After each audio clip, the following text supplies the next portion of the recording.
मोक्षमार्गस्य नेतारम् भेत्तारम् कर्म भूभृताम् ज्ञातारम् विश्वतत्त्वानाम् वन्दे तद्गुणगात्रये वन्दे तद्गुणगात्रये मोक्ष मार्ग के नेता एवं कर्म पर्वतों के भेदक और विश्व के सब तत्वों के ज्ञायक चेतन संवेदक सद्गुण आप समान प्राप्त हो यही भावना भाकर दे विनय पूर्वक करूं वंदना बारंबार जिनेश्वर के बारंबार जिनेश्वर के।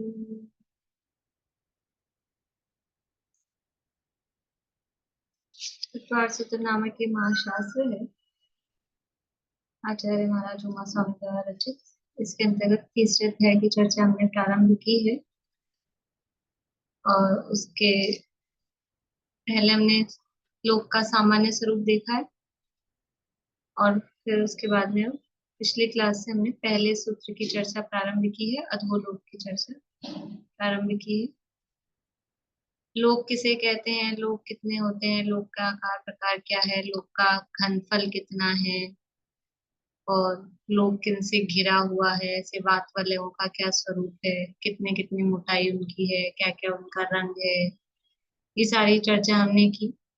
और फिर लोक के विभाजन का आधार क्या है और लोक का जो भेद किया स्थावर लोक और त्रस लोक या त्रस नाड़ी के रूप में, तो वो त्रस नाड़ी का क्या स्वरूप है, कितनी लंबी चौड़ी ऊंची वो है, वो सारी चर्चा अपन ने की है। ये जो त्रस नाड़ी है ये लोक के एकदम सेंटर में है। लोक है घनाकार, घनाकार मतलब समझ लो डब्बे जैसा, जैसा डब्बा होता है ना, उसमें स्पेस बीच में भी है, लंबाई भी है, चौड़ाई भी है, ऐसा ही लोक है। तो उसके सेंटर में जैसे किसी डब्बे में बीच में एक नली लगा दो, एक वो नहीं पहले पुराने जमाने में वो आते थे फिल्टर, वो 3 रॉड होती थी उसमें, अभी भी चलते होंगे, चूने की वो रॉड होती थी पानी को फिल्टर करने की। तो जैसे वो रॉड बीच में लगी है तो वहां तो वो 3 होती है, तो वो 3 अलग अलग टाइप से होती है। तो एक रॉड बीच में खड़ी है किसी डब्बे में बीच में, ऐसे वो रस नाली वो एक रॉड की जैसी बीच में खड़ी है। तो जितनी भी रचनाएं हैं, अब जो हम रचनाएं पढ़ने वाले हैं, स्वर्ग की, नरक की, मध्यलोक की, जितनी भी रचनाएं हैं वो सब कहाँ स्थित हैं, वो सब केवल उस त्रस नाली में वो रचनाएं हैं। बाहर स्थावर लोक में वो रचनाएं नहीं है। नरकों की, स्वर्गों के विमान, मध्यलोक में संख्या द्वीप समुद्र जो भी हैं, वो सारी रचनाएं त्रस नाली में ही है, उसके बाहर नहीं है। बोलिए कुछ। क्वेश्चन था, एक राजू लंबी और एक चौड़ी है, अपनी त्रस्त नाड़ी जो है, ये भी इमेजिनरी होगी या मतलब ये भी पृथ्वी से बनी हुई होगी? पृथ्वी है ये मतलब या पृथ्वी तो नहीं है, पृथ्वी तो नहीं है और उसकी बाउंड्री वॉल भी किसी चीज की बनी हुई वो ऐसा कुछ नहीं है। लेकिन ऐसा समझ सकते हैं कि वो एक राजू है, एक राजू और कुछ कम 13 राजू का जो एरिया है, बस उस एरिया में ही त्रस जीव पाए जाते हैं, तो वो ऑटोमेटिक एक बाउंड्री उनकी बनी हुई है। बाकी ऐसे अलग से कोई, क्योंकि उसके लिए ऐसा नहीं है कि कोई बात वाले हैं वहां पर या कोई और दूसरी बाउंड्री वॉल है या कोई पृथ्वी वहां पर है, ऐसा कुछ ग्रंथों में रचना में दिया नहीं। तो मतलब यह है कि वो जो इतना एरिया है, उस इतने एरिया में ही त्रस जीव पाए जाते हैं, उस एरिया को ही त्रस नाली है। वो चित्र में हम ऐसे नाली दिखाते हैं वो एरिया बताने के लिए, लेकिन ऐसा कुछ कोई बाउंड्री वॉल है या वात वाले हैं या कोई पृथ्वी है, ऐसी कोई चर्चा शास्त्रों में नहीं की।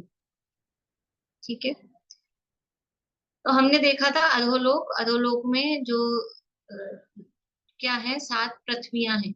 अधोलोक में क्या है, 7 पृथ्वियां हैं। क्या क्या नाम है उन पृथ्वियों के?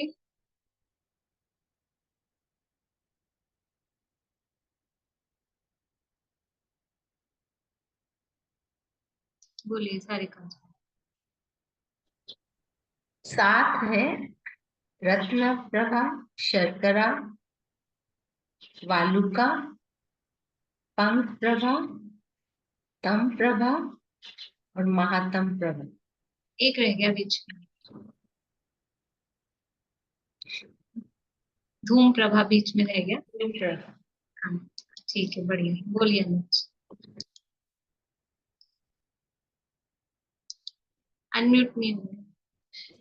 रत्न प्रभा, शर्करा प्रभा, वालुका प्रभा, धूम प्रभा, तम प्रभा, महातम प्रभा।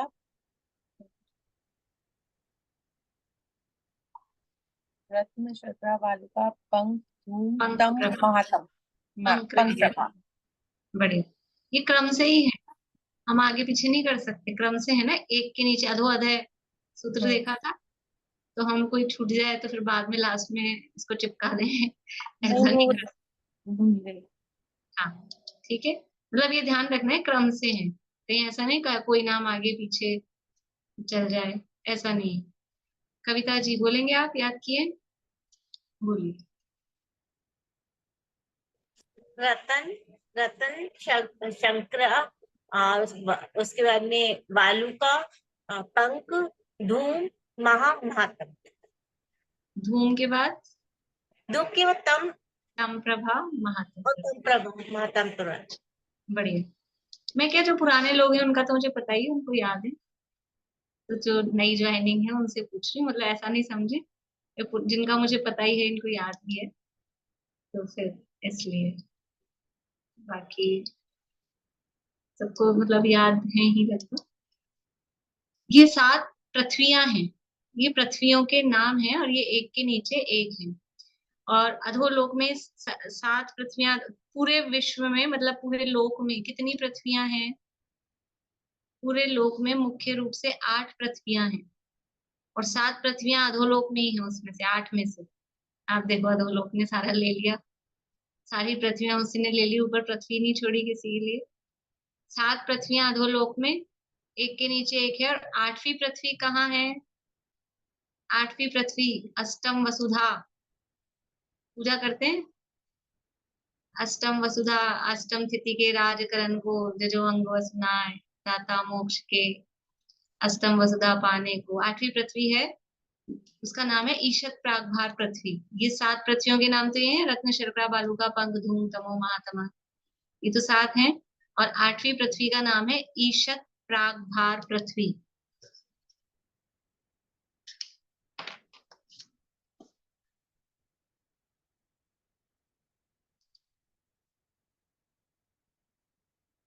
ईशत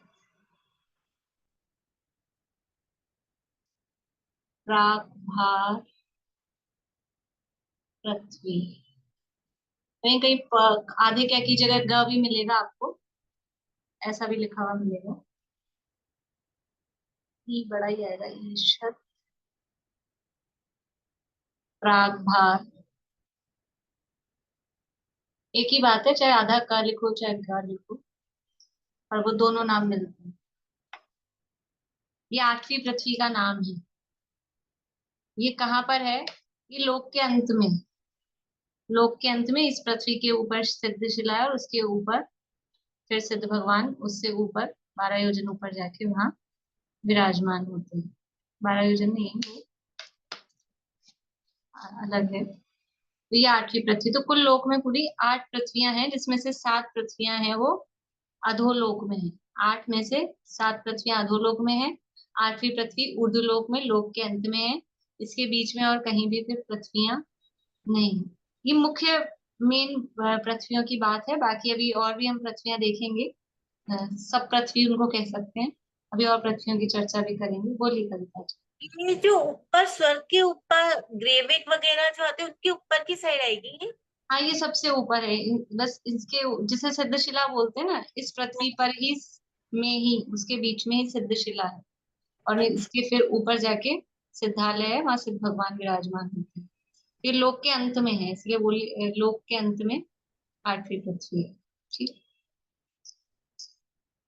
अभी अधोलोक में पृथ्वियों की चर्चा तो हमने की, लेकिन 3 लोक का क्षेत्रफल हमने देखा था, कितना था घनफल? 3 लोक का घनफल कितना है टोटल? बोलिए पुष्पा जी, 3 लोक का घनफल कितना है? अनम्यूट करेंगे तो दबाइए। हाँ 1,80,000। बताएंगे? 1,80,000। नहीं, 3 लोक का, 3 लोक का घनफल पूछ रहे हैं। 343 घन राजू। हाँ बढ़िया, 343, 343 घन राजू, ये 3 लोक का पूरा टोटल एरिया है, घनफल है। इसमें से अधोलोक का एरिया कितना है?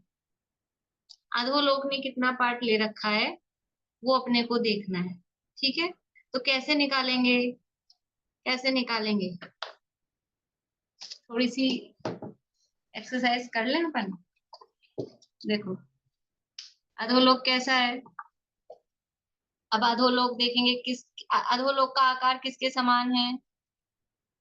वेत्रासन के समान। केवल अधोलोक का आकार देखेंगे तो वेत्रासन के समान, या फिर अपन का वो एक ग्लास उल्टा रखा है उसके जैसा, तो उसको वेत्रासन के समान कहा जाता है। तो यहाँ से कितना है ये कितना है? उंगली से बता सकते हैं? 1 राजू। ठीक है, ये यहाँ से यहाँ तक की हाइट कितनी है? ये हाइट कितनी है? 7 राजू। ठीक है, और ये नीचे की चौड़ाई कितनी है? नीचे की भी 7 राजू है। ठीक है, अब इसका एरिया कैसे निकाले अपन? यहाँ तो ये तो अलग अलग है, तो इसको क्या किया कि ये इस तरह का आकार है ना, तो आचार्यों ने मूल ग्रंथों में तिलोय पन्नति में तिलोकसार में ऐसे किया है कि इस अधोलोक के ऐसे बीच में से 2 टुकड़े कर दो। टुकड़े नहीं करने, कल्पना में ऐसे 2 टुकड़े करे, तो अब क्या हुआ? इधर हो गया आधा राजू, इधर हो गया आधा राजू, इधर हो गया 3.5 राजू, इधर हो गया 3.5 राजू। ठीक है, आधा कर दिया ना बीच में से, तो 7 का आधा आधा हो गया, इधर 1 का आधा आधा हो गया। अब क्या किया कि एक पोर्शन को उठाया, ध्यान से देखना, इधर वाले एक पोर्शन को उठाया। ये कैसा है? ऊपर से चौड़ा है, नीचे से नहीं, ऊपर से सकड़ा है, नीचे से चौड़ा है। ठीक है, ये भी ऊपर से चौड़ा है, नीचे से सकड़ा है, नहीं उल्टा हो गया, ये भी ऊपर से सकड़ा है, नीचे से चौड़ा है। ठीक है, तो इधर वाले को उठाओ और उल्टा इधर लगा दो। समझ में आ रही बात? इधर वाले को उठाओ, यहाँ से उठाया, और ये जो चौड़ा हिस्सा है इसको ऊपर ले जाओ, सकड़ा हिस्सा है इसको नीचे ले आओ। समझ पा रहे हैं? समझ में आ रही है? तो अब ये क्या हो गया? ये एक चौकोर डब्बा बन गया, ये वाला गायब हो गया। इसको उठा के हम इधर ले आए, जो इधर का चौड़ा हिस्सा था वो यहाँ ऊपर लगा दिया, और जो इधर का सकड़ा हिस्सा था ऊपर वाला वो यहाँ नीचे लगा दिया, तो ये एक चौकोर बन गया। अब इसका एरिया निकाल सकते हैं आराम से। यहाँ हो गया 3.5 और यहाँ आधा, तो कितना हो गया? ये 4। यहाँ पे 3.5 था और ये हो गया आधा, इधर ये आधा, तो ये भी हो गया 4, और ऊंचाई अपने पास 7 थी, गुणा कर दो।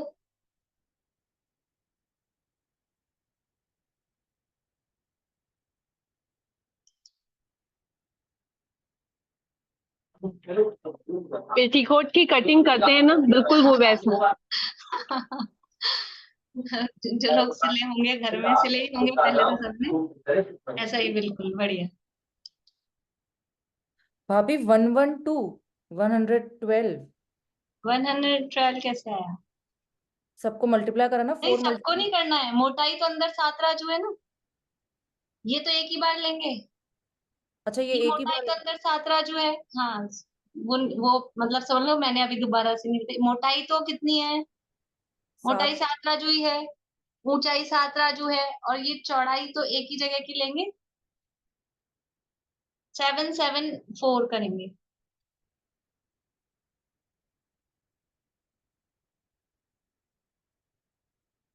देखो एक मिनट रुको,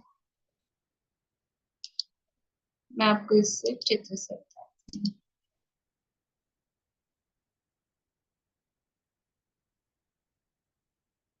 दिखाई दे रहा है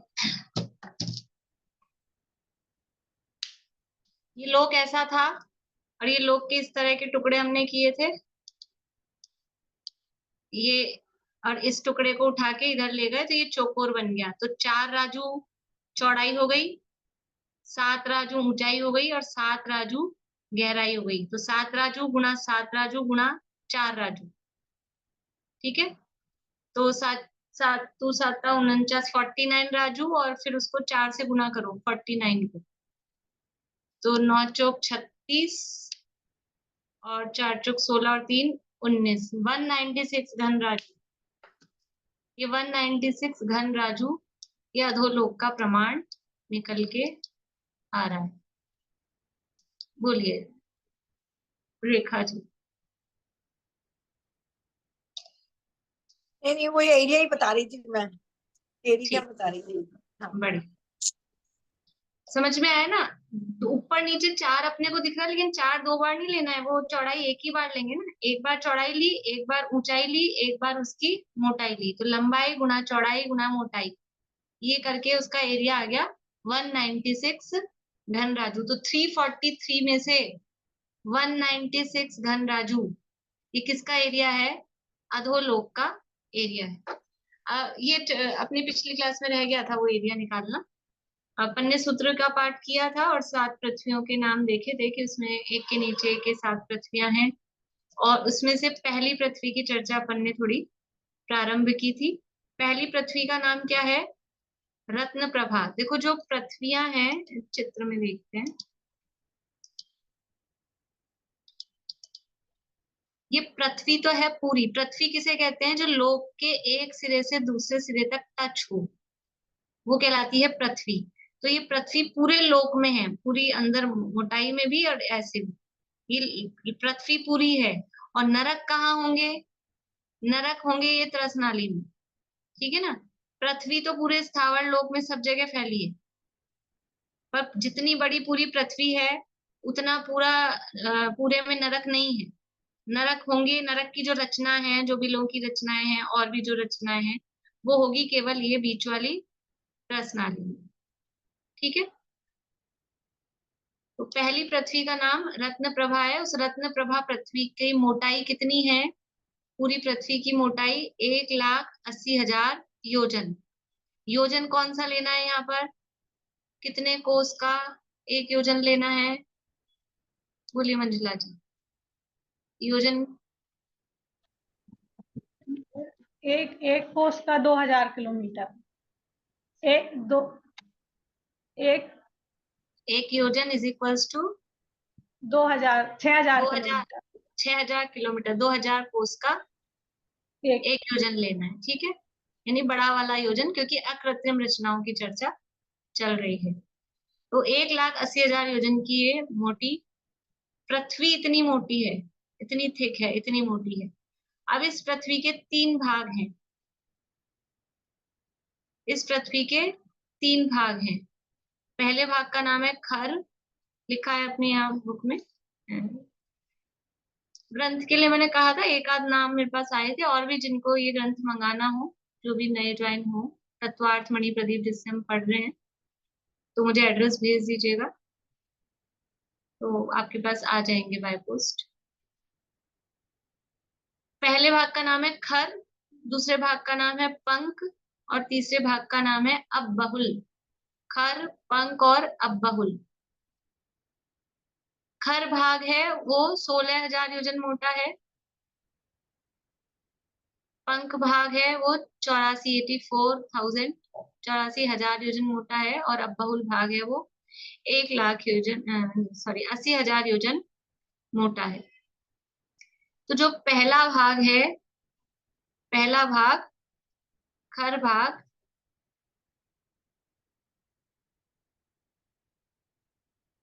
और दूसरा भाग पंख भाग, इनमें तो रहते हैं देव, और तीसरे भाग से चालू होता है नरक, ठीक है। तो पहले खर भाग में रहते हैं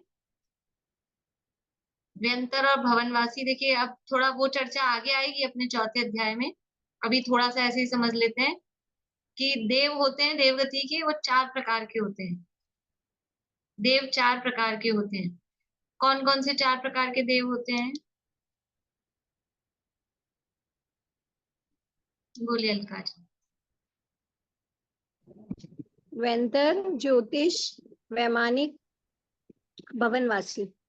हाँ, भवनवासी, व्यंतर, ज्योतिष और वैमानिक, ये 4 प्रकार के देव होते हैं। भवनवासी, व्यंतर, ज्योतिष और वैमानिक 4 प्रकार के देव हैं। इसमें से जो वैमानिक देव हैं वो तो रहते हैं ऊर्ध्वलोक में, जो हम कहते हैं ना ऊपर स्वर्ग स्वर्ग, तो उसमें केवल एक ही टाइप के देव रहते हैं। देव होते हैं 4 टाइप के, उसमें से एक टाइप के देव ही ऊपर ऊर्ध्वलोक में जो स्वर्ग है वहां रहते हैं, उनको बोलते हैं वैमानिक देव। और जो भवनवासी और व्यंतर देव हैं उनका मूल निवास स्थान तो है अधोलोक, है देवगति के देव, लेकिन रहते कहाँ हैं ये? अधोलोक में, खर और पंख भाग में। और ज्योतिष देव हैं वो रहते हैं मध्यलोक में। वो सारी चर्चा चौथे अध्याय में आएगी डिटेल में। ज्योतिष देव हैं वो मध्यलोक में रहते हैं। और भवनवासी और व्यंतर देव मध्यलोक में भी रहते हैं, लेकिन मूल उनके जो स्थान है वो अधोलोक में है। और तो भाभी ऐसे फिर भी कह सकते हैं भवनवासी और व्यंतर अधोलोक में और मध्यलोक में रहते हैं, ज्योतिष देव मध्यलोक में रहते हैं, और वैमानिक देव है वो ऊर्ध्वलोक में रहते हैं। बोलिए आयुषी जी। और भाभी फिर ये देव कैसे हुए ना, मतलब जब मतलब देव लग रहा है बट रह नरक में रहे तो। हाँ, नरक में रह रहे हैं, लेकिन जो और उनकी सुख सुविधाएं हैं वो देवों जैसी हैं। गति जो उनकी है वो देव गति है। शरीर अच्छा। वैक्रियक है, बाकी सारी जो भी चीजें हैं वो देवों जैसी हैं। जो भी उदय उनके हैं वो देवों जैसे हैं। लेकिन स्थान मतलब, क्योंकि वो देवों में भी लोअर क्वालिटी के देव हैं। देव तो बने, कुछ भाव किए थे, लेकिन अपने भाव या तो बाद में बिगाड़ लिए या फिर भाव ही ऐसे हल्के किए थे, तो उससे इस तरह के देवों में वो उत्पन्न होते हैं। हाँ बोलिए। मैम, ये पूछ रही थी कि किस कारण से हुए, यही पूछ रही थी। अब वो सारी डिटेल में चर्चा अपन जब देवगति का प्रकरण चलेगा ना चौथे अध्याय में। अभी तो अपन नरकों की चर्चा करनी है अपने को, इसलिए बस ये तो थोड़ा सा ये बात आई है, इसलिए थोड़ा इतना, क्योंकि जो एकदम नए हैं उनके लिए बताना। हाँ, तो अब ये जो देव हैं भवनवासी, व्यंतर, ज्योतिष और वैमानिक, तो भवनवासी देव होते हैं 10 टाइप के। वो भी सारे नाम आएंगे, जिनको जिज्ञासा हो तो चौथे अध्याय में देख लें। चौथे अध्याय में सब दिए हैं नाम वगैरह। 10 प्रकार के भवनवासी देव होते हैं, उनके नाम यहाँ दिए हैं। चौथे अध्याय का सूत्र नंबर 10 ही है, 10 नंबर का सूत्र है चौथे अध्याय का, उसमें वो नाम दिए हैं। इसी तरह से व्यंतर देव होते हैं वो 8 प्रकार के होते हैं। तो 10वां और 11वां सूत्र है चौथे अध्याय का, उसमें वो नाम दिए हैं। 10 प्रकार के भवनवासी देव हैं और 8 प्रकार के व्यंतर देव हैं। तो उन 10 प्रकार के भवनवासी देवों में से एक असुर कुमार जाति के नाम के देव हैं, उनको छोड़ के, और एक व्यंतर नाम के देव हैं, उनको छोड़ के 9 प्रकार के भवनवासी और 7 प्रकार के व्यंतर, वो कहाँ रहते हैं? वो रहते हैं खर भाग में। ठीक है, 9 प्रकार के भवनवासी और 7 प्रकार के व्यंतर। और वो 9 प्रकार के भवनवासी कौन से हैं तो वो नाम दिए हैं, आप देख सकते हैं। चौथे अध्याय का 10वां सूत्र है, पेज नंबर 184। नंबर डले नहीं है, उस पे हेडिंग दिए, उस पे आएगा। तो नाग कुमार, विद्युत कुमार, सुपर्ण कुमार, अग्नि कुमार, वात कुमार, स्तनित कुमार, उदधि कुमार, दीप कुमार और दिक कुमार, ये 9 प्रकार के देव वो रहते हैं खर भाग में।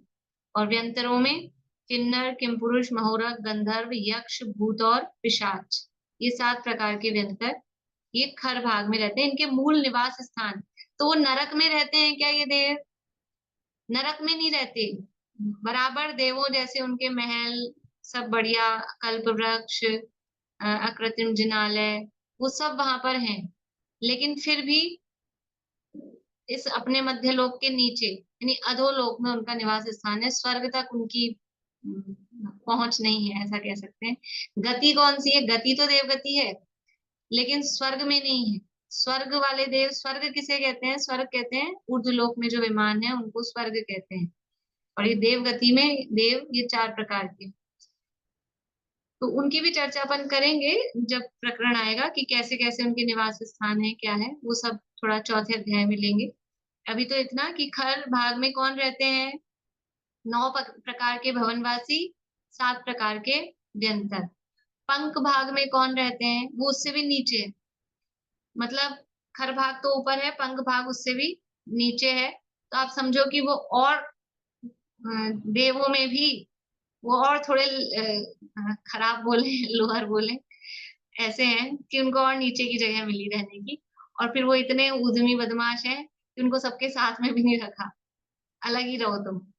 ऐसा। तो एक असुर कुमार जाति के भवनवासी और व्यंतर, राक्षस जाति के व्यंतर, ठीक है। असुर कुमार जाति के भवनवासी और राक्षस जाति के व्यंतर वो रहते हैं पंख भाग में, उनके जो निवास स्थान है वो पंख भाग में है। मैम भवन वासु जो असुर कुमार की तो आयु ज्यादा होती है, पल्ले में हो जाती है। आयु ज्यादा होती है लेकिन फिर भी वो काम में सुनते हैं, असुर भिड़ावे दुष्ट प्रचंड। तो ये और लोअर कैटेगरी में माने जाएंगे? कैटेगरी नहीं, कैटेगरी तो वो अपन खाली अपनी भाषा में बात कर रहे हैं, कैटेगरी तो सेम ही है। ऐसा कोई कैटेगरी उनकी लोअर नहीं है, सब एक ही लेवल के हैं। 8 प्रकार के व्यंतर, 10 प्रकार के भवनवासी, ऐसे कैटेगरी उनमें ऐसा नहीं है। लेकिन परिणामों की अपेक्षा से, जैसे राक्षस जाति के जो व्यंतर है उनके परिणाम ज्यादा, समझ लो ऐसे हैं, कौतूहल वाले, परेशान, मतलब इस तरह के सब। क्योंकि इनकी तो आयु ज्यादा है असुर कुमार और की, तो हाँ, इसलिए मैंने पूछा। आयु सबसे ज्यादा वनवासियों में उन्हीं की है, लेकिन परिणामों की अपेक्षा से कि उनके परिणाम अधिक भिड़ाने के परिणाम वो असुर कुमार को आएंगे। व्यंतरों में भी राक्षसों को, दूसरों को परेशान करने के जो राक्षस जाति के देव हैं उनको ऐसे परिणाम विशेष रूप से अधिक आते हैं। बाकी जो किन्नर किम पुरुष हैं या गंधर्व यक्ष हैं उनको इस तरह के परिणाम कम आते हैं कंपेरेटिवली। बात बोलिए वर्षा। कई जगह व्यंतर आते, कई जगह वाण व्यंतर आते, तो सेम ही होते हैं ये? फिर से बोलिए, क्या पूछना चाह रहे हैं? कई कई जगह तो इनको व्यंतर देव बोलते हैं, कई कई जगह पे बाण व्यंतर भी लिखा हुआ आता है, वान तो सेम? व्यंतर वो एक ही बात है, वो वान व्यंतर उसी का, व्यंतरों का ही नाम वान व्यंतर है, एक ही बात। थोड़ा बड़ा नाम है वान व्यंतर, पूरा नाम कह लो, अंतर नहीं कुछ।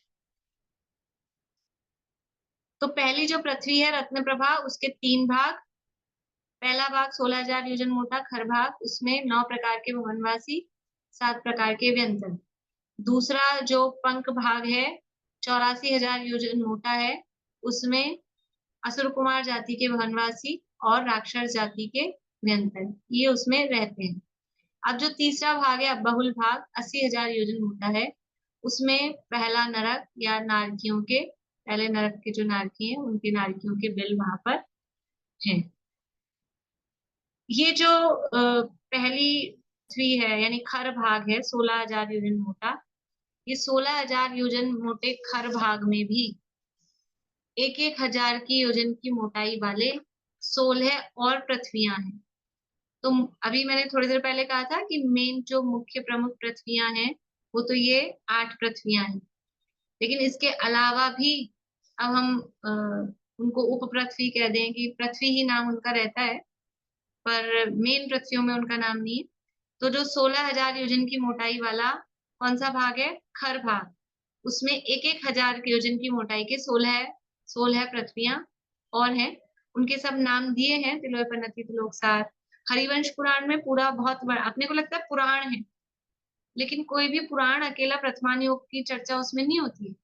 मूल जो पुराण है, आप हरिवंश पुराण देख लो चाहे महापुराण देख लो, 3 लोक की रचना का वर्णन भी उसमें मिलेगा।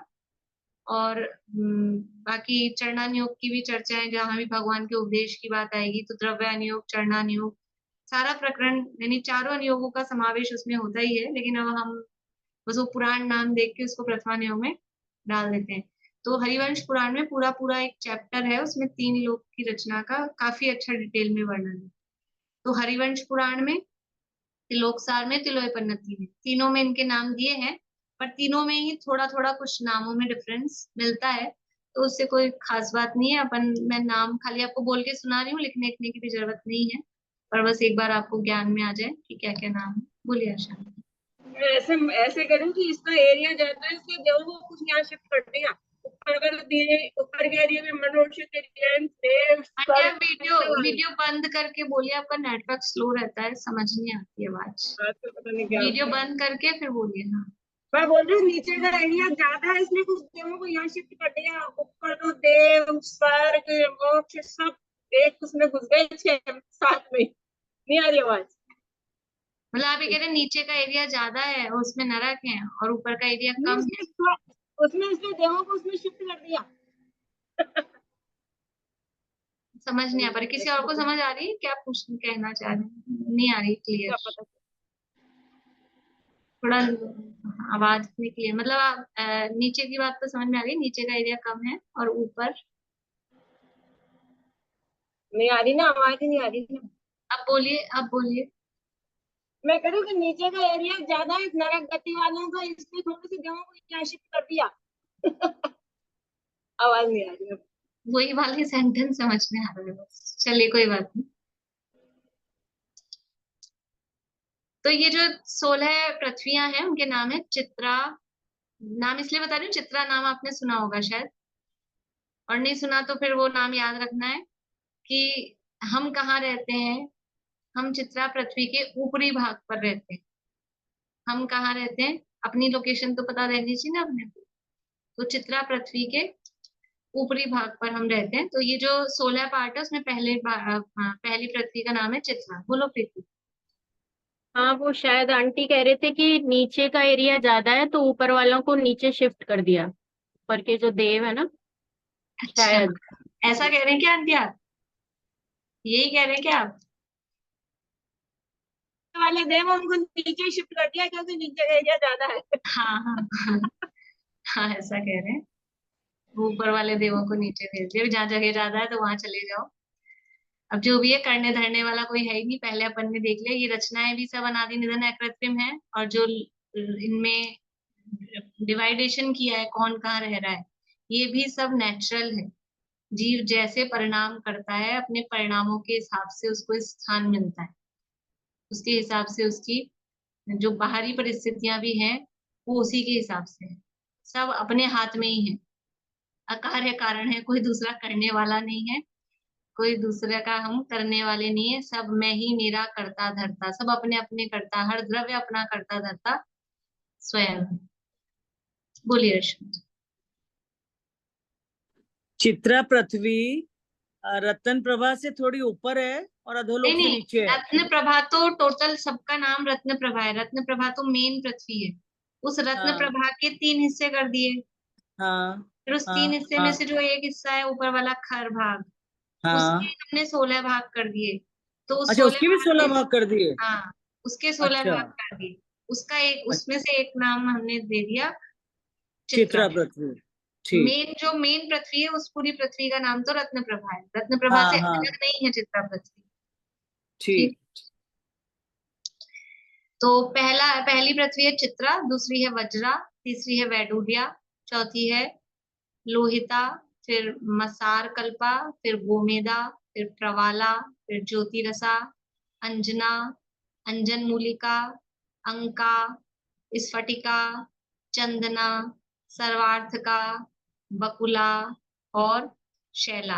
ये त्रिलोक सार के आधार पे मैंने नाम बोले हैं, पर शुरू के नाम तो वही है, चित्रा वज्रा। चित्रा तो नाम सबका वही है। वज्रा और तिलोय पन्नति में वज्रा की जगह वैडूर्या, ऐसा थोड़ा चेंज है। तो नामों में अंतर है, उसमें कुछ नहीं।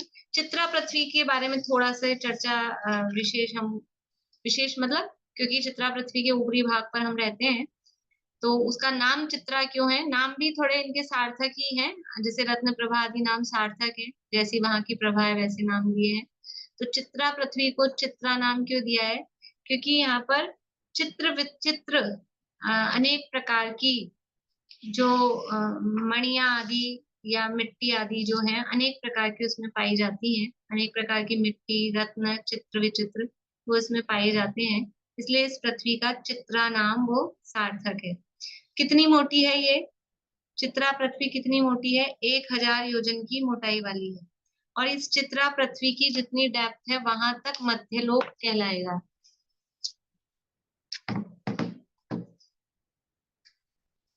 जैसे ये है, समझ लीजिए ये पहली, थोड़ा बड़े बड़े कर लेते हैं अपने ही हाथ में, कितने बड़े करने हैं अपने को। ये समझ लीजिए पहली पृथ्वी है, इसके 3 पार्ट अपन ने कर लिए। अब इसमें ये 16 और हैं ऐसे। तो ये जो पहली पृथ्वी है, ये पहली मतलब चित्रा, ये पहला पार्ट है, ये चित्रा है ना। ये 1000 योजन की इसकी मोटाई है। दिख रहा है आप लोगों को? और थोड़ा बड़ा कर लेते हैं, ये पूरा इतना बड़ा चित्रा को ले लेते हैं अपन। ये 1000 योजन की मोटाई की ये चित्रा है। तो मध्यलोक की जितनी भी रचनाएं हैं, जितनी भी रचनाएं हैं मतलब जितने भी पर्वत हैं, पर्वतों की नींव होगी कि नहीं होगी? उनका बेस होगा कि नहीं होगा? पर्वत ऐसे ही खड़े हो जाएंगे हवा में कृत्रिम? ऐसे नहीं है, उनकी भी नींव है। तो जितनी भी पर्वतों की नींव है या फिर जितने असंख्यात समुद्र हैं, उन समुद्रों के डेप्थ, उनकी भी कुछ गहराई होती है, वो सब इस चित्रा पृथ्वी में है। तो जो मेन पर्वत है अपना, कौन सा है मेन पर्वत? सुमेरु पर्वत, जो लोक के विभाजन का आधार है, सुदर्शन मेरु। उस सुदर्शन मेरु की जड़ कितनी है वो भी चर्चा अपन मध्यलोक में करेंगे, लेकिन पढ़ा हुआ है आप लोगों का। 1000 योजन की उसकी जड़ है। वो 1000 योजन की पूरी जड़ वो कहाँ है? इस चित्रा पृथ्वी में।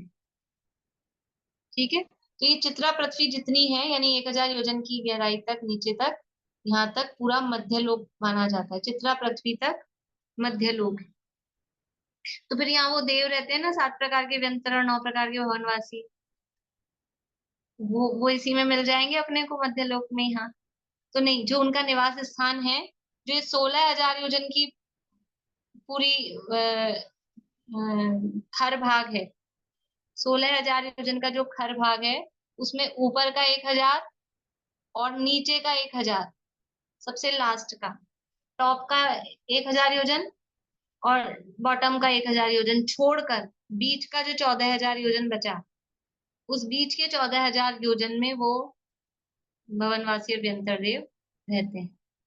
ऊपर का 1000 योजन चित्रा पृथ्वी, और लास्ट वाली जो है समझ लीजिए शैला, ये 2000 योजन छोड़े, 1000 ऊपर से 1000 नीचे से, और बीच के 14,000 योजन में कौन रहते हैं? 7 प्रकार के व्यंतर और 9 प्रकार के भवनवासी। तो ये चित्रा पृथ्वी है, इसमें चित्र विचित्र मणियां, अनेक प्रकार की मिट्टी वगैरह, पत्थर आदि पाए जाते हैं। तो इसलिए इसका नाम चित्रा पृथ्वी है। मध्यलोक में जितनी भी, यानी चित्रा पृथ्वी की विशेषताएं अपन देख रहे हैं, तो मध्यलोक की जितने भी रचनाएं हैं, पर्वत समुद्र आदि, उन सब की जो भी नींव है या उनके पाताल डेप्थ है, जो भी, वो सब इस चित्रा पृथ्वी तक है, उससे नीचे नहीं है। और जब कभी, अब हम सोचें, कुछ लोग ऐसा कहते हैं, कभी कभी बच्चे कहते हैं, कभी कभी वैज्ञानिक भी इस तरह की बात करते हैं कि आप कहते हैं धरती के नीचे नरक है, तो हम खोदेंगे, हमारे पास बड़ी बड़ी मशीनें आ गई हैं, हम नीचे खोदते जाएंगे, धरती खोदते जाएंगे, पाताल तोड़ के नीचे पहुंच जाएंगे तो नरक मिल जाएगा। बचपन में बच्चे तो कहते थे, हमारे तो बच्चे कहते थे कि मम्मी अपन खोदते जाएंगे, खोदते जाएंगे, खोदते जाएंगे, तो फिर नीचे से नरक मिल जाएगा। और नरक घर में चर्चा चलती है, तो बच्चों को तो बचपन में 3 लोग की रचना में तो ज्यादा इंटरेस्ट आता है उनको सुनने में, तो बैठ जाते थे। तो क्या खोदते जाएंगे तो नीचे नरक आ जाएगा क्या? ये रचना पढ़ने से हमारी कितनी, मतलब जो मान्यता है ना, इतनी भ्रांतियां उस दूर हो सकती है कि नरक कहाँ पर है। अभी नरक से पहले ये खर भाग में पहले तो देवों के रहने के स्थान आएंगे, फिर पंख भाग, उसके बाद अब बहुल भाग है। कितना खोद सकते हैं? खोद ही नहीं सकते। इससे ज्यादा जितना कितना खोदते हैं वैज्ञानिक लोग, 1000 योजन यानी कितने किलोमीटर हो गया? 6000 से गुणा करो, 6000 से गुणा करो इसको, तो 60 लाख आ जाएगा लगभग, इतना किलोमीटर। और फिर भी उनकी ताकत नहीं है, क्योंकि वो उसमें इतनी ये लेयर्स, रत्न वगैरह ये सब भी जो है ना, वो लेयर नरक तक नहीं पहुंच सकते। वो जो वहां बाउंड्री है उसको तोड़ नहीं सकते, क्योंकि मध्य लोक की बाउंड्री उसके नीचे, इस 1000 योजन के नीचे फिर कोई मध्य लोक को भेद कर कोई मध्य लोक का प्राणी चला जाए, ऐसा नहीं है। अब जो हम लोग हमारे खान वगैरह जो होती है, माइंस खोदते हैं, तो वो हीरा निकल रहा है, माणिक निकल रहा है, कुछ रत्न निकल रहे हैं, सोना चांदी निकल रहा है, कोयला भी निकलता है। तो ये सब जो निकल रहे हैं, ये कैसे निकल रहे हैं कि ये चित्रा पृथ्वी में नीचे ये सब हैं। चित्रा पृथ्वी का नाम ही चित्रा इसलिए है कि अनेक प्रकार की मणियां वगैरह, रत्न, अनेक प्रकार की मिट्टियां, पत्थर, वो सब इसमें है। तो वो जब खोदते हैं, उनकी खुदाई करते हैं, तो अपने अपने पुण्य प्रमाण कि खोदते हैं, अब रत्न है तो हम खोदें कि किसको मिलते हैं, कि जिसका पुण्य होता है। कोई खोदता है, उसको सोने की खान नहीं, उसकी कोई समझ लो माइंस खरीदी किसी ने, और वो पता लगा उसमें पत्थर निकल गया तो बहुत अच्छी क्वालिटी का निकल गया, और किसी ने अच्छा समझ के खरीदा था और उसमें से समझा था ये सोने की खान होगी और निकली खाली मिट्टी। तो ये अपने पुण्य प्रमाण होता है, जो भी निकलना है वो तो। लेकिन ये चित्रा पृथ्वी में ये सब चीजें पाई जाती हैं। बोलिए सोच। ये जो हम लोग जिस भूमि पर चल रहे हैं, वो चित्रा पृथ्वी के ऊपरी सतह है, हाँ, ऊपरी चित्रा पृथ्वी का ऊपरी भाग है। चित्रा तो ये पृथ्वी वो 1000 योजन मोटी है, उसके सरफेस पे अपन रहते हैं। तो ये भूकंप वगैरह भी जो आता है, ये उसी की ऊपरी लेयर पे आता है। हाँ हाँ, भूकंप वगैरह जो भी आ रहा है वो इसी के ऊपर।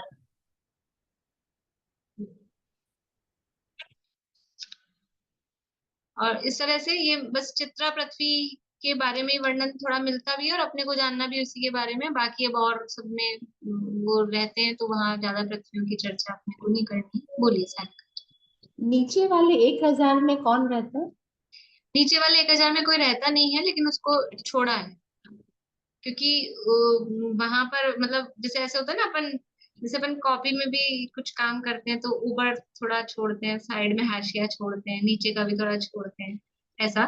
तो यहाँ पर भी पहले खर भाग में भी ऊपर नीचे के मतलब सभी पृथ्वियों में, जब नरकों की भी चर्चा आएगी ना, नारकियों के भी रहने की, तो ऊपर नीचे का 1000 योजन छोड़ के ही बीच में नारकियों के बिल में। पंख भाग में भी ऐसा ही है, ऊपर नीचे का 1000 योजन छोड़कर ही असुर कुमार के और राक्षसों के भवन है रहने के। तो ऊपर नीचे का थोड़ा छोड़कर, क्योंकि फिर वो बिल वगैरह जो भी बनेंगे या नरकों में भी, तो उसके लिए वहां स्पेस चाहिए। ठीक।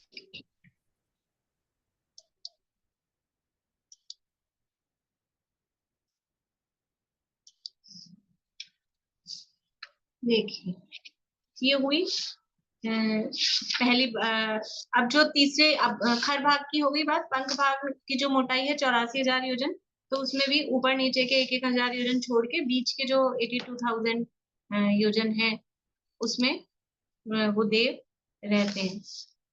अब यहाँ जो देव हाँ बोलिए कविता। मैम एक बार ये वापस बता दीजिए ना, 1000 ऊपर और 1000 नीचे, तो ये 14,000 चित्र विचित्र वाले जो रतन वगैरह जो भी है, ये मिट्टी वगैरह वो है ना? हाँ, 14,000 योजन की जो बची ना बीच में, हाँ हाँ हाँ। उसमें चित्र विचित्र नहीं है। तो चित्र जो ये रत्न वगैरह है, वो तो केवल ऊपर वाला 1000 योजन जो है चित्रा पृथ्वी जिसका नाम है, उसमें है। अच्छा, जो सबसे ऊपर वाला 1000 योजन की मोटाई की चित्रा पृथ्वी है, उसमें ये रत्न वगैरह है, नीचे वालों में नहीं है। अच्छा नीचे तो तो फिर भवनवासी और व्यंतर देवों के रहने के स्थान है। बीच के 14,000 योजन में भवनवासी और व्यंतर देवों के रहने के स्थान। ठीक है मैम। ठीक है। तो अभी नरक तक पहुंचने से पहले अपन नैकृत्य जिनालयों की वंदना कर ले। नर अधोलोक में, देखो अधोलोक में अकेला नरक ही नरक नहीं है, अधोलोक में अकृत्रिम जिनालय है, और उनकी वंदना हम करते हैं। 3 लोक के अकृत्रिम जिनालयों को अर्घ्य चढ़ाते हैं। तो उसमें अधोलोक के कितने होते हैं रश्मि जी?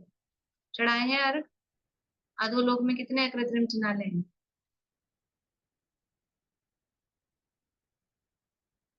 बोलिए अर्चना जी। 7,72,00,000 भवन वासियों के जो है भवन, उनमें अकृत्रिम चैत्यालय। बढ़िया। 7,72,00,000 अकृत्रिम जिनालय अधोलोक में। वो कहाँ है? नरक तो देख ही लेंगे, नरक में क्या है वो तो जाके आए हैं। लेकिन ये पहले जिनालयों की वंदना कर लें, फिर नरकों की चर्चा बाद में कर लेंगे। तो देखिए, जो 7,72,00,000 अकृत्रिम जिनालय हैं, वो भवनवासियों के भवनों में, अधोलोक में भवनवासी, 10 प्रकार के भवनवासी अधोलोक में, उनके भवनवासियों के रहने के स्थान को बोलते हैं भवन, इसलिए उनका नाम भवनवासी। तो भवनवासियों के भवनों में टोटल है 7,72,00,000। अब वो कैसे कैसे हैं, तो असुर कुमार जो पंख भाग में रहते हैं उनके हैं 64 अब 10 प्रकार के जो भवनवासियों के नाम है वो भी समझ लीजिए, इसमें साथ में आई जाएंगे।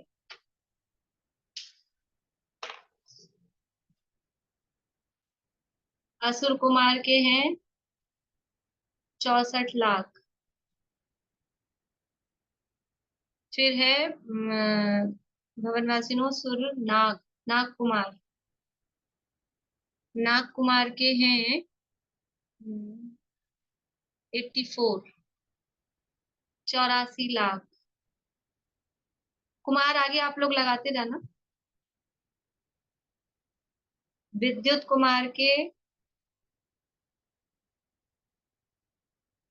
76, 76,00,000। असुर नाग विद्युत सुपर्ण कुमार के नाम आप लोग वहां से भी देख सकते हैं, चौथे अध्याय में से। सुपर्ण कुमार के 72,00,000, 72।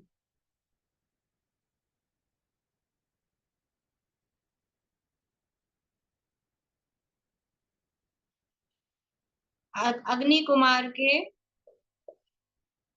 76, 76,00,000। फिर वात कुमार के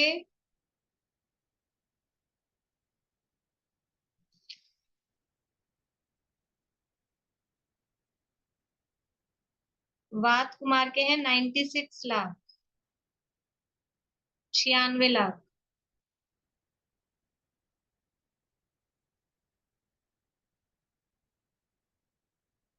फिर है स्तनित कुमार, स्तनित स्तनित कुमार के हैं 76, 76,00,000। उदादी कुमार के 76, 76,00,000। द्वीप कुमार के 76, 76,00,000। और दिक कुमार के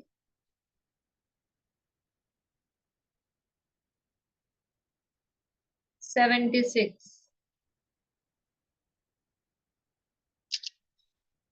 76,00,000।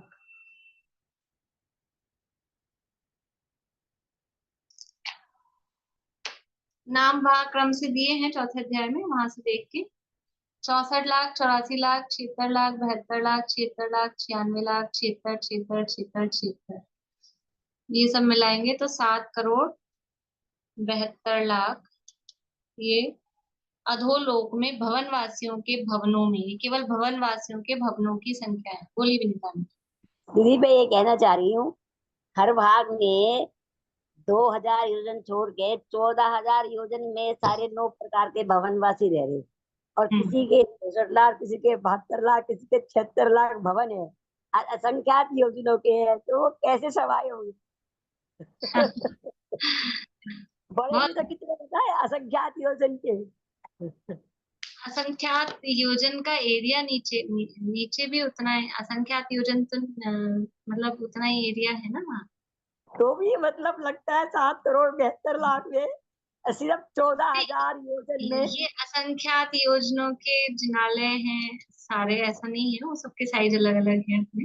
फिर भी 14,000 योजन तो जगह तो 14,000। अधोलोक में भी आप देखो इतने करोड़ों में, 7,72,00,000। ये तो अभी गिनती है, अभी तो और सुनिए आप आगे। तो ये सोचते क्या इतने बड़े बड़े भवन वहाँ है कैसे? ये तो भवनवासियों के बताए, अभी व्यंतरों के तो बताए नहीं। अभी तो व्यंतरों के और सिर्फ जगह 14,000 योजन।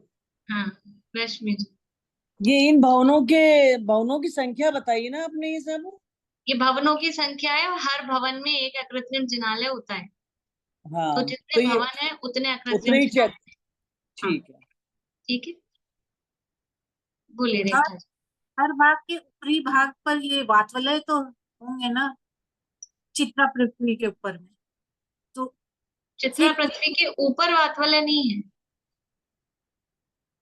अधोलोक के ऊपर चारों तरफ आप बोले ना वातवलय है, गनोदरी और चारों तरफ तो वो आउटर में ना, बाहर। ये पृथ्वियां तो बीच में है, ऐसे तो बीच। उनके सबके बीच में वातवलय दिखाए थे ना चित्र में? बीच में कहाँ दिखाई? वो नहीं। बाहर से सब तरफ है, बीच में पृथ्वी के नीचे जो रत्न प्रभा पृथ्वी है ना, रत्न हाँ, प्रभा पृथ्वी, जैसे ये रत्न प्रभा पृथ्वी, तो इसके नीचे वातवलय है, इसके नीचे है। और ऊपर नहीं है रत्न प्रभा के? ऊपर नहीं है वातवलय, नीचे पृथ्वी उस वातवलयों के आधार पर है, तो वातवलय नीचे है।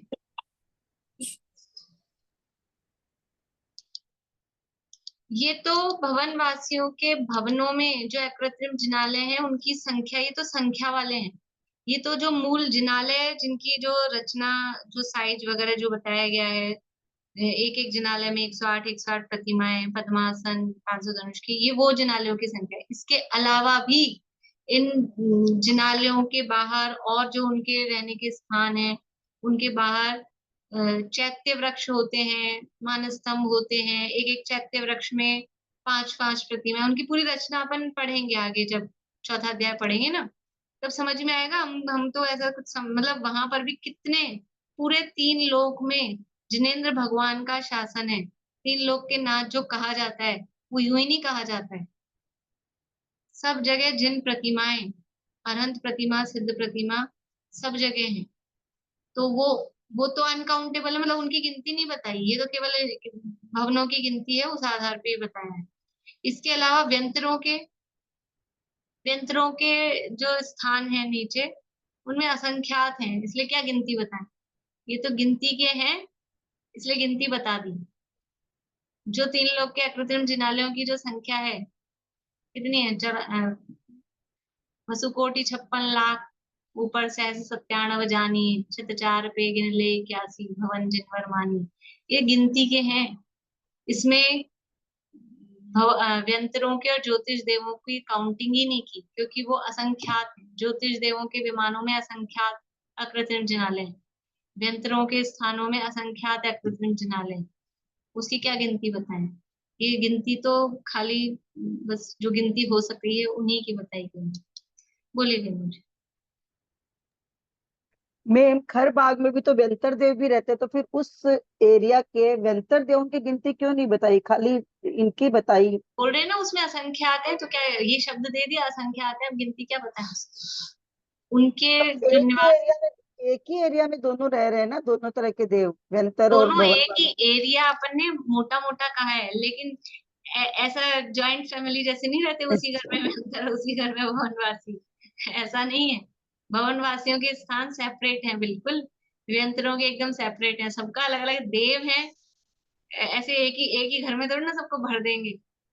यहाँ तो अकेले आपके पास 2 4 5 पूरे इंडिया में इधर उधर घर है, मकान है, और वो तो देव है, तो सबका अपना पर्सनल है, सबको अपना पर्सनल मिलता है, तो सबका अलग अलग।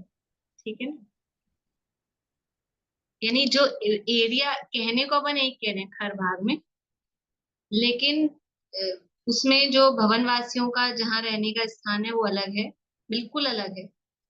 व्यंतरों के रहने का स्थान वो बिल्कुल अलग है, सबका अलग है। नरकों की भी अपन चर्चा करेंगे, तो नारकियों के जो बिल है, तो वो नारकियों के बिल बिल्कुल अलग अलग है। एक बिल वहां अभी रचना वगैरह अपन सब देखेंगे कल, तो ऐसा नहीं इधर से उधर कोई चला जाए, घुमाए फिराए। यहाँ तो बहुत सुविधाएं हैं अपने को इधर से उधर जाने आने की। वहां जो जिस जगह उत्पन्न हो गया है, नरकों की बात कर रहे हैं, देव तो जाते आते हैं, लेकिन नरकों में जो जिस जगह जिस स्थान पे उत्पन्न हुआ है, वो जीवन भर वहीं रहता है, इधर उधर कहीं शिफ्ट हो जाए, घुमाए चला जाए, ऐसा नहीं। अभी तो खैर नरकों की चर्चा भी अपनी प्रारंभ नहीं हुई। ये अधोलोक में भवन वासियों के भवनों में इस प्रकार से 7,72,00,000, कम से कम टोटलिंग तो याद रहे, ये पूरा अलग कर सकें तो अच्छी बात है, नहीं तो टोटलिंग अपने को याद रहे, 7,72,00,000 अधोलोक में कृत्रिम जिनालय हैं। उन सबको भाव से यहाँ पर हम वंदना करते हैं। बोलिए ना। ये भवनवासी जो है उनमें असुर कुमार जाति के देव तो पंख भाग में रहते हैं। हाँ। और उसके जो चित्रा पृथ्वी है वो 1000 योजन की है। बाकी उसमें जो 16 भाग अपन ने किए थे ऊपर 1 से लेके 16 तक, तो पहला और 16वां दोनों खाली है क्या? पहला और हाँ, जो 16 भाग किए ना, तो उसमें रहने के स्थान नहीं है। मतलब फर्स्ट पहला 1000 योजन और लास्ट वाला 1000 योजन, वो छोड़ के जो बीच का 14,000 योजन है उसमें उनके रहने के स्थान है। तो चित्रा पृथ्वी तो उसी में आ जाती है ना, पहले भाग में। चित्रा पृथ्वी पहले भाग में ना, खर भाग का ही ऊपर का हिस्सा 1000 योजन का, वो चित्रा पृथ्वी है। तो वो 16 में से एक भाग तो वही हो गया ना। हाँ। तो वो खाली कहाँ है? उसमें तो चित्रा पृथ्वी है, तो उसमें मध्य लोक का हिस्सा आ गया, तो खाली तो हुई नहीं ना वो। खाली मीन्स जो देवों के रहने के स्थान बताए ना, वहाँ देव नहीं रहते, इस सेंस में खाली कहा है। वहाँ ये तो कहा ही रत्न वगैरह हैं ही, पर और कोई मध्य लोक के भी जीव, मतलब कोई मनुष्यों के तिरंचों के रहने के स्थान वहां पर ऐसे नहीं है। सुदर्शन मेरु की नींव है प्लस मध्य भाग है, मध्य लोक है। सुदर्शन मेरु की नींव है ना, वो मध्य लोक वहां तक कहलाता है, चित्रा पृथ्वी तक। हाँ। तो सुदर्शन मेरु की नींव तो 10,000 योजन में ही है। बाकी तो बाकी में तो मतलब अपने सबका रहने का आ ही गया। जैसे विदेश क्षेत्र 10,000 योजन का लिया अपन ने। नहीं, सुमेरु पर्वत की नींव नीचे गहराई में 1000 योजन है, और उसकी नीचे जो मोटाई है वो भी है, लेकिन वहां पर रहने का एरिया नहीं है। वहां पर रहने का एरिया नहीं। उसके अलावा लवण समुद्र की चर्चा अपन करेंगे, तो लवण समुद्र के पाताल वगैरह वो भी है नीचे वहां पर, वो सब वहां पर पहला है। और 16वां स्थान खाली है, पहला और 16वां स्थान खाली है। हाँ, वहां रहने के स्थान में। ठीक। नहीं, वही कह रहा था कि पहले चित्रा पृथ्वी में तो ये जो असंख्या द्वीप समूह है, इनके पर्वतों की और की सबकी नींव है, समुद्रों की गहराई है, वही है उस 1000 योजन में। हाँ। तो वो खाली कहाँ है? खाली पर्वतों की मतलब सब खाली का सेंस वही है कि हाँ, वो देव नहीं रहते हैं, देवों के रहने के। देव नहीं रहते हैं। हाँ, खाली का सेंस देवलोक दूसरे नंबर से शुरू होता है देवों हाँ, का। हाँ, हाँ। बोलिए सारिका जी। मैम, इसमें लिखा है कि ये भवनवासी और व्यंतर देव वृक्षों पे, पर्वतों पे आते हैं। हाँ, वो भी चर्चा अभी अपनी रह गई अभी करने की, कि मैंने ये कहा ना, इसके अलावा भवनवासी और व्यंतर वो मध्य लोक में भी रहते हैं, इतना मैंने कहा था। वो मध्य लोक में कहाँ भी रहते हैं, तो मध्य लोक में असंख्यात द्वीप समुद्र हैं। तो ये बाकी अपने 2.5 द्वीप में मनुष्य लोक को छोड़ के बाहर के असंख्यात द्वीप समुद्रों में व्यंतरों के बहुत निवास स्थान है वहां सब जगह। और व्यंतर सुनते ही अपन कहीं भी पेड़ों पे डेरा डाल के रखते हैं, कि कहीं इस तरह खाली घर होते हैं, सुने स्थान, वहां पर भी वो रहते हैं। लेकिन मूल जो स्थान है, वो जन्म जहाँ होता है, मूल जो स्थान है, मूल घर वहां है। फिर कहीं भी दुनिया में कहीं भी घर फ्लैट ले लेते हैं, फिर कहीं भी घूमते रहते हैं, ऐसा। बोलो प्रीति। हाँ भाभी, कृत्रिम जिनालय खर और पंख दोनों में मिला के है ना ये जो बताएं? असुर कुमार वाले और राक्षस वाले, वो मतलब राक्षसों में जो है असुर कुमार, यहाँ पे असुर कुमार वाले वो पंख भाग में। मैं यही पूछ रही थी कि दोनों मिला के है क्या, क्योंकि 64 लाख तो पंख भाग में है ना। हाँ, दोनों मिला के अधोलोक के बोलते हैं, इसीलिए अधोलोक में दोनों आते। चलिए, अब अपना समय हो गया है अभी, और किसी को कुछ पूछना है तो पूछिए।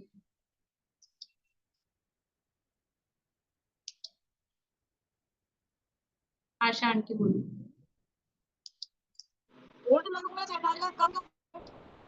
आपकी तो आज आवाज ही नहीं समझ आ रही बिल्कुल भी। आप कहीं बाहर जाके बोलिए ना, तब तक आप बोलिए। आवाज ये तो आ रही है, लेकिन आप जो बात बोलते हैं ना वो समझ मैं नहीं बोल रही हूँ आती। उर्दू लोग में। ऊर्ध्वलोक में कम क्यों कुमार है की चैताले देवों के? ऊर्ध्वलोक में देवों के चैताले कम है।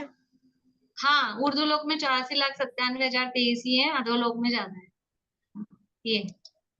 ऐसा क्यों देवों के कम है? अब सब क्यों, क्या है, उनके विमान इतने ही है। देखो, ये विमानों की संख्या, ऊर्ध्वलोक ये इनके भवनों की संख्या है, वो उनके विमानों की संख्या है। और एक विमान में एक जिनालय उस आधार पे। अब जो समझ लो उच्च क्वालिटी का पुण्य करने वाले वो लोग कम होते हैं, हल्का पुण्य करने वाले वहां भर भर के होते हैं, वो ज्यादा है, उनके रहने के स्थान भी ज्यादा है, ऐसा समझ लीजिए। जरूर।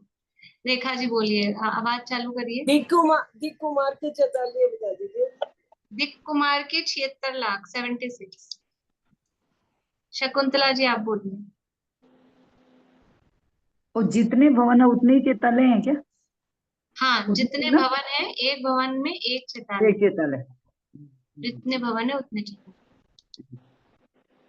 और किसी का कोई प्रश्न? ठीक है, चलिए आगे बोलिए रश्मि जी। मतलब ये खर भाग में और पंख भाग में दोनों में ही रहते हैं ना व्यंतर और ये हाँ वो भवनवासी और व्यंतर। हाँ वो मतलब बता दिया ना कि 9 प्रकार के भवनवासी वो रहेंगे खर हाँ, भाग। वो उनका लेकिन डिफिनेशन लेकिन जो व्यंतरों को बताया उसमें संख्या नहीं दी हुई है।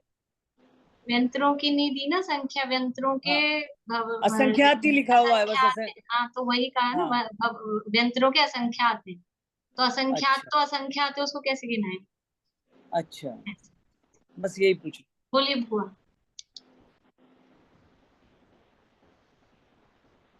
आवाज चालू करिए बुआ, अनम्यूट नहीं हुआ। जैसे अपने हर कॉलोनी में मंदिर है, ऐसे उनके भी है। हाँ, उनके हर मतलब भवन में, हर भवन में भवन में है उनके। हाँ। मतलब जो चैताले होते हैं जैसे। हाँ, बड़ी गजब की है उसकी रचना, पढ़ेंगे ना मतलब तो लगेगा कि गजब की रचना है, जो एक्रेसिव जिनालयों की रचना है, वहां जो होते हैं वो अपन चौथे अध्याय में पढ़ेंगे। बोलिए अंकल। ये जो इनकी जो गिनती आई उसमें राक्षस जाति की गिनती नहीं आई। राक्षस के तो कहाँ गिनाए, व्यंतरों के गिनाए ही नहीं है ना, केवल भवनवासियों के गिनाए हैं। भवनवासियों के ही है तो राक्षस जातियों के देवों के भी तो जिनालय होंगे ना। वो कहा ना व्यंतरों के असंख्यात हैं, व्यंतरों के अच्छा, असंख्यात। 7,72,00,000 में नहीं है। हाँ, 7,72,00,000 में नहीं, राक्षस व्यंतर है, व्यंतरों के असंख्यात। जो व्यंतर और भवनवासी मध्यलोक में, उनके अकृत्रिम जिनालय नहीं है हाँ? मध्यलोक में जो है वहां पर भी है, उसकी भी चर्चा करेंगे अपन। मध्यलोक में जो रहते हैं वहां पर भी जिनालय होते हैं, चैत्य वृक्ष होते हैं, और भी बहुत सारे होते हैं उनके, वो करेंगे अपन चर्चा। एक बार काउंटिंग में, काउंटिंग वाले जो है ना 8,72,97,000 वो जो है, वो काउंटिंग वाले में ये 7,72,00,000 अधोलोक के हैं। इसके अलावा बहुत है, वो अपन जहां जहां आएंगी चर्चा, जहां जहां भी होंगे वो करेंगे। एक बार फोटो में दिखाओ ना एक कृत्रिम चैताले की फोटो, तो कैसे भी दिखाऊंगी, कल निकाल के रखूंगी इसमें 3D में या कैसे भी, जैसे पूरी वेदियां सब कुछ पूरा एक बार। फिर अगर वो भी करते हैं तो एक बार चैताले भी तो आंखों में दिखे, जब अर्घ चढ़ाते हैं तो वो भी दिखना चाहिए। ठीक। अरे आप लोगों के रेज हैंड बढ़ते ही जा रहे हैं, मैं सोचू कम होते जाए इधर से ऐसा हो गया है ये तो। बोलिए मंजुला जी। इतने सारे मंदिर हैं, जिनालय हैं, 7,72,00,000, तो उतनी महिमा तो होगी ना वहां पे नारकियों में, देवों में जो देव रहते हैं वहां पर। नारकियों में नहीं, नारकी नहीं जा सकते उनमें। वासी व्यंतरवासी देव, उनको महिमा आती होगी, सम्यक दृष्टि भी बहुत होते होंगे नहीं, फिर वो। जो सम्यक दृष्टि होते हैं उनको आती है, जो मिथ्या दृष्टि होते हैं वो कुछ कुल देवता रूप में मानते पूछते हैं वो उस रूप में, और कुछ मिथ्या दृष्टियों को वैसे भी आ सकती है, मिथ्या दृष्टि होने पर भी आ सकती है, और कुछ परिपाटी से, क्योंकि जो जन्म होती है एक बार वहां जाना है, जैसे ऐसा होता है ना, ये अपने कुल देवता है इस रूप में। बाकी सम्यक दृष्टियों को तो आती है, तो वो जो जिनालय हैं वो वहां पे उनको सम्यक दर्शन के निमित्त बनते हैं, तब दर्शन वगैरह करते। बोलिए अर्चना। हाँ मैम, कह रही थी मैम, जैन डिजिटल जो है ना एनिमेशन का, उसपे सारी रचनाएं उपलब्ध है, बड़ी सुंदर दिखाई हुई है जैन डिजिटल पर। जैन डिजिटल करके चैनल है, उसमें है ये सब रचनाएं, आप लोग देख सकते हैं। आप एक लिंक भेज दीजिएगा, मैं फॉरवर्ड कर दूंगी। बोलिए स्नेहलता जी। लेकिन जिनालय है वो तो हमेशा से इतने के इतने ही रहते होंगे ना। हाँ, ये तो अनादि निधन अकृत्रिम है ना, ये तो उतने ही रहते। अपने यहाँ तो कृत्रिम है, अपन ने जो बनाया। हम्म। अपने जो यहाँ है वो तो कृत्रिम है, सारे अपन हाँ, ने ही ये तो बनाए। कृत्रिम है, ये तो कृत्रिम है, और ये जो है ये अकृत्रिम है। अनादि निधन। असुर कुमार देवोगे तो नहीं आए?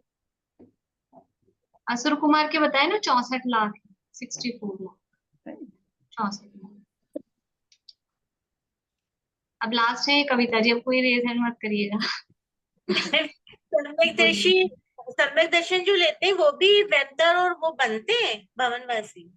नहीं, जो सम्यक दर्शन ले लेते हैं वो नहीं बनते, लेकिन जो वहां जन्म ले लिया, जिन्होंने मिथ्या अवस्था में भवनवासी व्यंतरों में जन्म लिया, उसके बाद सम्यक दर्शन ले सकते हैं।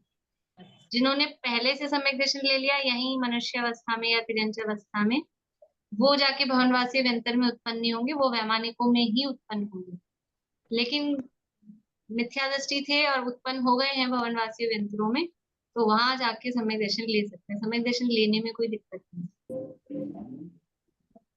चलिए जिनवाणी चलिए चलिए, तो मूवी हुआ फिर तो। सर्वज्ञ शासन जयवंत वर्ते, निर्ग्रंथ शासन जयवंत वर्ते, यही भाव अविच्छिन्न रहता है मन में, सर्वज्ञ शासन जयवंत वर्ते, निशंक निर्भय रहे हम सदा ही, हरे स्वप्न में भी न कुछ काम ना हो, निरपेक्ष रह कर करे साधना नित, कभी ग्लानि भय या अनुत्साह ना हो, सर्वज्ञ शासन जयवंत वर्ते, निर्ग्रंथ शासन जयवंत वर्ते।